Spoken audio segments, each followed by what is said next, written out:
Hey everybody, welcome into the Thinking Crypto podcast, your home for cryptocurrency news and interviews. I'm your host, Tony Edward. On your way in, please hit that subscribe button as well as the thumbs up button and leave a comment below. If you're listening on a podcast platform such as Spotify or Apple, please leave a 5-star rating and review. Folks, let's get into Bitcoin because I know a lot of people are getting bored, frustrated. The emotions are starting to come out. And, I've been telling you guys, don't be emotional about markets because we're just going through the cyclical patterns. There has been no invalidation of the bull market.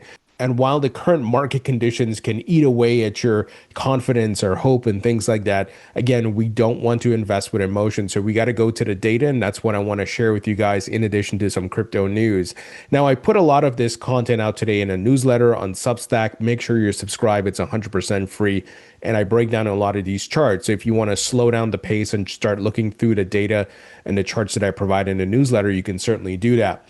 So Bitcoin on the daily, right now knocking at the door of the oversold zone. It has not dropped below 30 yet. So it seems like it wants to head there. And it's been kind of moving sideways a bit, chopping before it dumps down.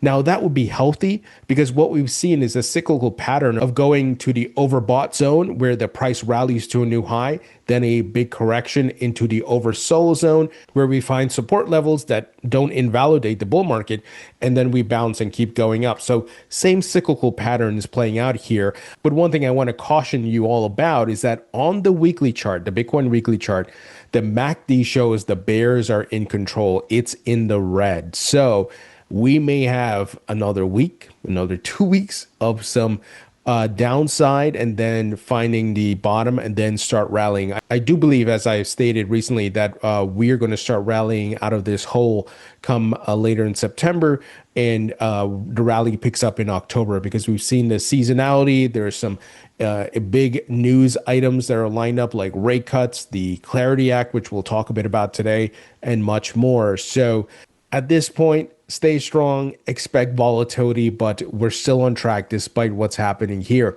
If you look at the Bitcoin monthly chart, everything again still on track, no invalidation, higher highs, higher lows. We are comfortably above the 200-day moving average. On the monthly, bulls are in control. You can see the green here, MACD, everything looks good. The RSI not in the oversold zone as far as how heated it has been at the tops of previous bull markets. So that's a very good sign. We're not nowhere near what we've seen in 2017 or 2021. So we've come close, but we have not entered that green zone for the RSI on the monthly chart. So again, when in doubt, zoom out. Now, one of the things I've been highlighting to you guys is that gold has been a leading indicator in this bull market. If you look at the charts, it completely shows you that because we're in a macro bull market for all assets. All of it is following global liquidity. That's why real estate's hitting new all-time highs, precious metals, crypto stocks, and so forth. So gold has hit a new all-time high. You look at the chart, it looks very, very good. Now, I do believe a top is coming in for gold. It is currently in the overbought zone. So its RSI is in that 70 and above zone. So get ready for possibly a sharp correction on gold, maybe after a little bit of upside. And then we are going to see rotation among the assets. And even Matthew Siegel of Van Eck highlighted the correlation between gold and Bitcoin. So he says here, every gold rally sparks the same pattern. Bitcoin breaks out bigger. It's the macro rotation of liquidity. Now, I know these things may be new concepts to you guys, but I've been researching and studying these things for years. And I'm happy to now share that education with you, right? Because we want to be educated, not emotional about the market. So again, we're seeing the same pattern we've seen throughout this bull market, and gold has been the leading indicator for the bull market. Now, as it relates to Bitcoin, I shared some of these charts in the newsletter, but Bitcoin from an Elliott wave analysis standpoint, this is showing, again, downside in the short term, but we got upside to go. And this bull market blow off top happening within the next 4 to 6 months. Now, we don't have a crystal ball because we've seen things like tariff crashes and much more slow us down, push the timeline back. So as I've been telling you guys, this bull market could bleed into 2026, but we're going to have to wait and see where the next rally starts and then adjust our thesis and our timelines. But an Elliott wave analysis shows that this downside here, a wave 2, and then you have the big wave 3 move into Q4. So again, patience is the key. And if you even do this for the total market cap, that is also showing the same pattern. So even the Fibonacci analysis for the total market cap shows we are nowhere near the 4.236 extension, which would put us a bit over $10 trillion. And I do believe the market can get there. If you think about stablecoin liquidity, including stablecoin liquidity, these assets all hitting new highs. And, you have so much more happening now with institutional investors coming in, digital asset treasury companies buying the ETFs and much more. So there's a lot of demand. There's a lot of buying. Despite what the price is doing right now, a lot of these treasury companies are buying, ETFs are buying. I know some of you are going to say, well, why isn't it moving to market? Well, this is where you got to have the education. A lot of these folks buy OTC, over the counter. So they're not buying in the open market. They go directly to exchanges or miners, specifically for Bitcoin, and they pay for the assets sometimes at a discounted rate. Or if they are using the open market, they buy in very small increments. Michael Saylor has talked about this. They buy, for example, they use Coinbase and they will buy very small increments over time, and you don't even know it. It looks like every other transaction, but it's actually a series of purchases happening. So that's why you don't see the buying being reflected here. And if you understand how whales and institutional investors operate, they want to take a position, not move the market, then go out and put a narrative on TV and move the market, right? This is how it's played. This is what's done in the stock market and for other assets as well, folks. So you have to understand how the game is played. Now, a big macro catalyst that a lot of people view as more of a psychological thing. It is not necessarily a fundamental issue, but more, once again, psychological for the retail, and that is rate cuts. Now, one of the things I've been telling you guys, despite Jerome Powell getting pressure, people calling him names, the president, different people, the whole political dog and pony show, he's not going to budge because he's looking at his legacy, and what he's very much concerned about is, of course, the labor market, but also the bond market. And that's what a lot of people won't tell you.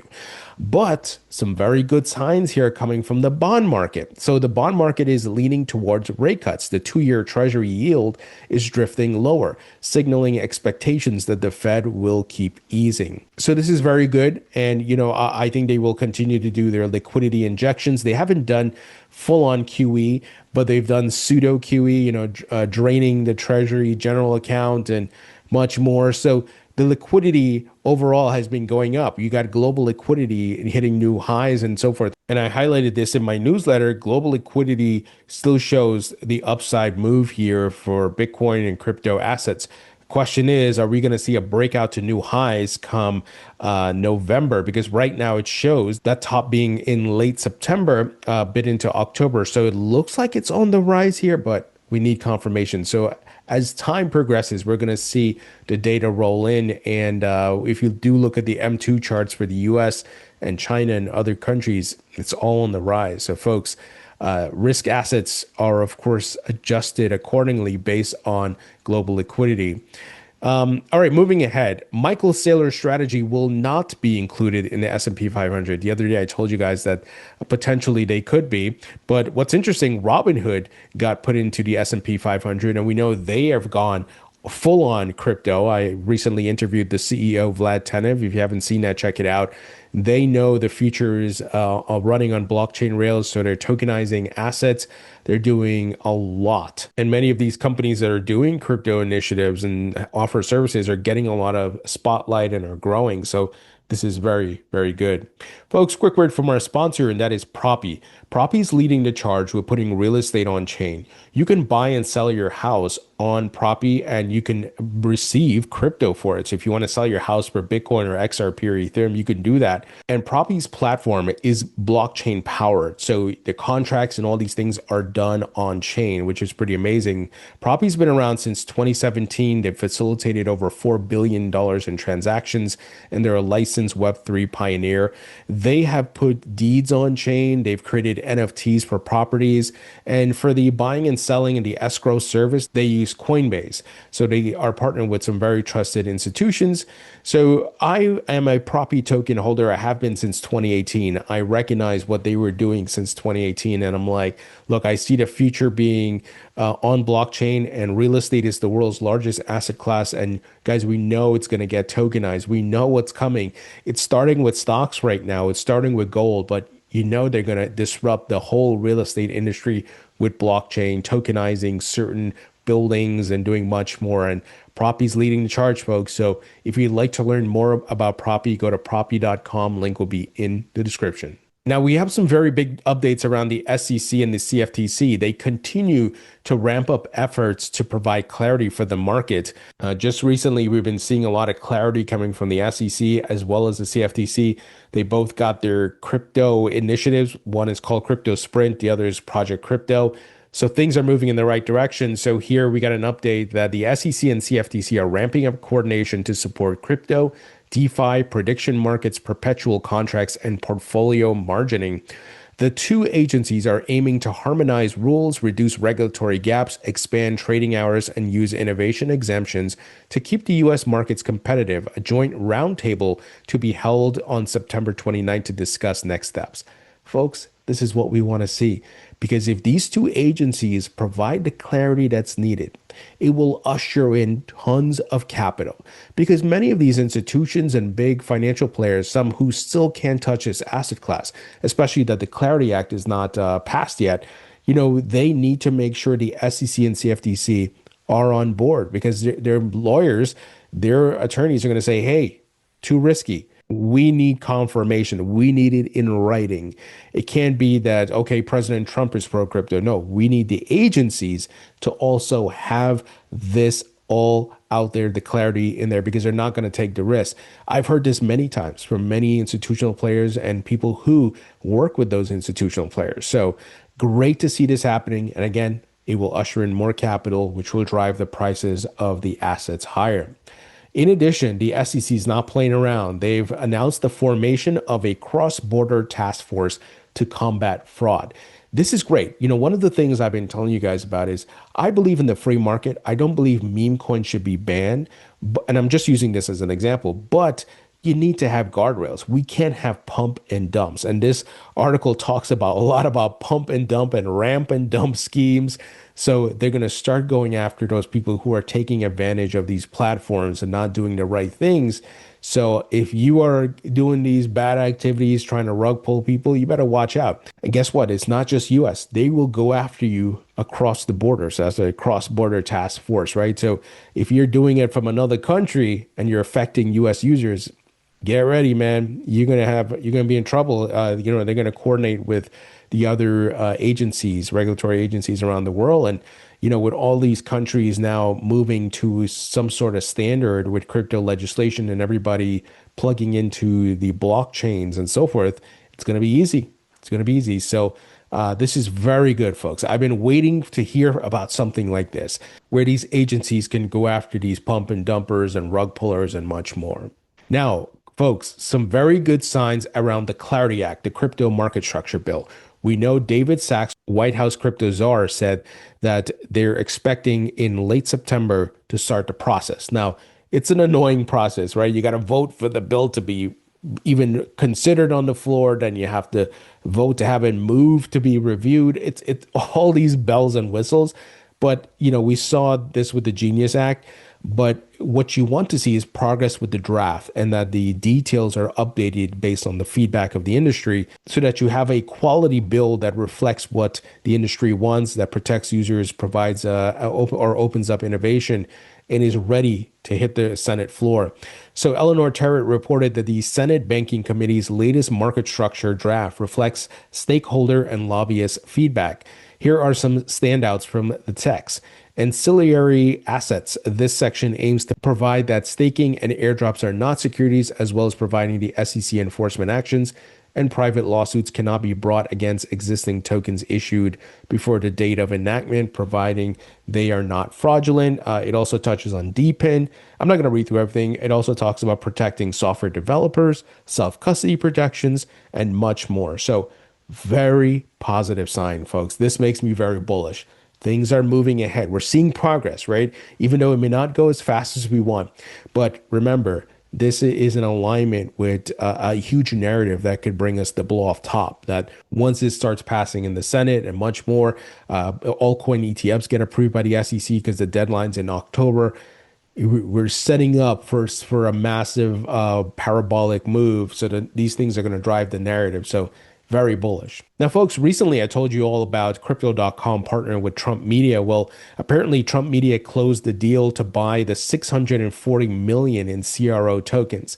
Now, guys, I one thing I am concerned about is all these things happening with Trump and his company and his family involved with crypto, and people are saying he's making tons of money.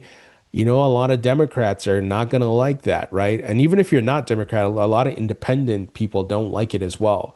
And don't get me wrong, some Republicans as well. I don't want this to seem like, it's just the Republican versus Democrat thing, but a lot of Democrats in the game of politics are going to try to use this to potentially block that market structure bill. I hope it doesn't happen. And all these things happening with Trump's meme coin and World Liberty Financial.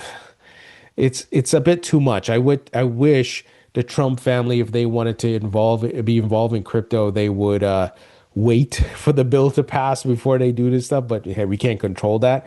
But nevertheless, they're partnering with Crypto.com. They're purchasing the CRO token. So if you are a CRO token holder, this is very good.